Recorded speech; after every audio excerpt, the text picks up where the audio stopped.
Hello, so we are Stephen Chung and Kedi Zhang, and here's our project for the interactive data science final project. And the topic is exploration of wildfires. Wildfires cause a lot of damage every year and is highly related to both nature and human factors. So we think it would be an interesting topic to explore. Here we got our data from Forest Service Research Data Archive. The data includes comprehensive information about wildfires occur from 1992 to 2015 in US. In order to have an overall concept of the wildfires in US, we plot the location, size, and season of the wildfires occur in US on the map below, as you can see here. As what you can observe from the map, there are some interesting facts. For example, we can see the location of the season of wildfires are highly related. Here you can see most of the fires occurs in winter time, as in South California. Also, the occurrences of large-scale wildfires and is quite rare compared to that of small-scale wildfire. The map is set in default. The map is set in default to display the fires over 5,000 anchors, but however if you play with the filters and display the fires with smaller scale, you will find much denser points on the map. So it takes some time to load, and we can see it later. Also, if you zoom in some places, you may find the data from some states might be missing or incorrectly recorded in the dataset, because when you show all the fires on the map, you will find that the density of occurrence are not continuous when it crosses the state borders. So you can see when we play the filter, it will show more fires on the map. So after having an overall concept of the wildfires, we propose some more specific questions to explore. First, we are curious about the cause of wildfires. You can get cause of the wildfires, and you can get a sense of volumes of the number of wildfires that happen due to a certain cause in the string diagram below. So you see, if we hover on the diagram, we can see the occurrences of the caused by a specific reason along the year from 1992 to the 2015, and it's worth to noticing that certain increase in wildfires occurrence for certain causes. For example, the equipment use cause a relatively relatively constant numbers of the fires up to 2013, and roughly 1,000 to 2,000 occurrence a year. However, here in 2014, the number of reported wildfire doubles reach more than 4,000 occurrence. So we suspect that it's due to the classification or reporting issue. And the second question we want to explore is how the cause, size, and location of the wildfires are related, if there are any relation between them. And from the visualization here, we actually cannot observe really obvious and a strong relationship or tendency or trend between those between different causes and the size of the fires and the location, but we can see that most of the fires are really just a small size, which means class A, class B, and class C, and we don't have that much large-scale fires, which is class D, E, F, and G. But we can also see that however, it's interesting to see that many small fires occurs in Georgia, California, and Texas, all of the places are generally dry and hot. So you can see here the Texas and California, and so uh, um, overall, the visualizing these three charts give us a more intuitive sense of Wi-Fi in general. And to continue the story, we have built a predictive model so you can interact ways. And here's a For the advanced portion of our project, we wrote a classifier to try to classify the fire size given a cause and a region and the season. So to begin with, we had to clean the data a little bit before we put our data into the classifier. Mainly, we extracted features like the season and the region.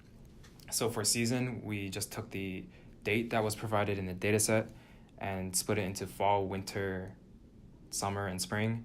And for the region, we used the 4 main regions of the US. So the Northeast, the South, the West, and Midwest, I believe. And so once we had this, we were able to extract feature vectors for each row, and for the labels, we just used the fire size class that was provided by the original dataset. And so now that we have all our data ready for classifying, we split the data into training and testing sets, and we used a traditional 80-20 split.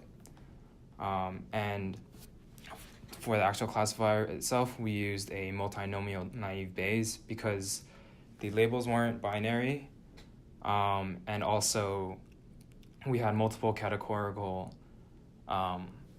features. So our classifier actually did not work that well, as well as we would have liked it to. For example, in 1995, the classifier accuracy was 54.34%, which is just above chance, and this obviously isn't that great.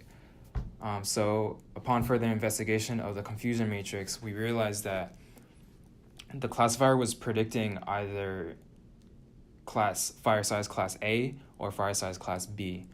And upon further investigation, we realized that classes A and B heavily skewed the data set that we got. So it may actually be accurate that predictions of size of class A and class B are true. So from this, we experimented a bit with different features. So one variation was bucketing the labels. So instead of having 6 individual size classes, we bucketed size classes A through C as small, D through F as medium, and large as G. This actually yielded really good results. In fact, we believe it's too good because the classifier ended up being accurate to the 90th percentile. And again, upon a further investigation, the classifiers was only predicting classes A or class B.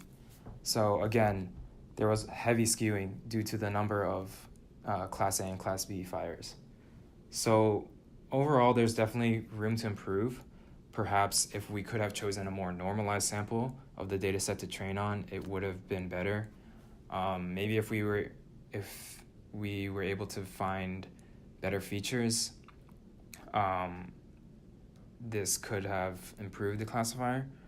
Or maybe we should have used something other than a naive Bayes classifier, because naive Bayes assumes independence between features, and in the context of wildfires, like date, cause, and season, these things are actually somewhat related. And so here you can see the results for each year. Obviously the classifier accuracies were not that great. The highest accuracy was in 2004 with a whopping 57%. And yeah, so for the user interaction portion of the classifier, we offered a fire size class predictor. So you get to choose which year, let's say 2000. You get to choose a cause, let's say arson, a region, south, summer, season, summer, and you can click predict. And after waiting a few seconds, it should give you a class size.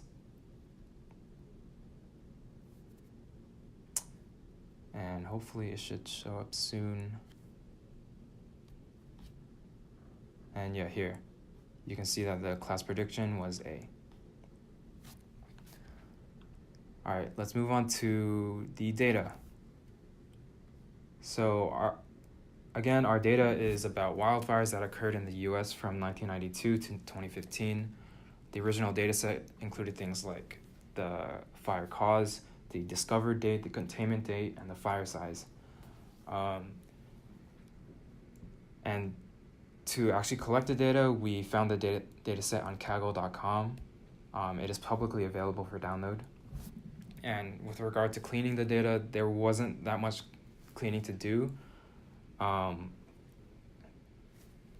But there was not much cleaning to do, but there were some rows that had missing values. However, for these columns that had missing values, we didn't really use those.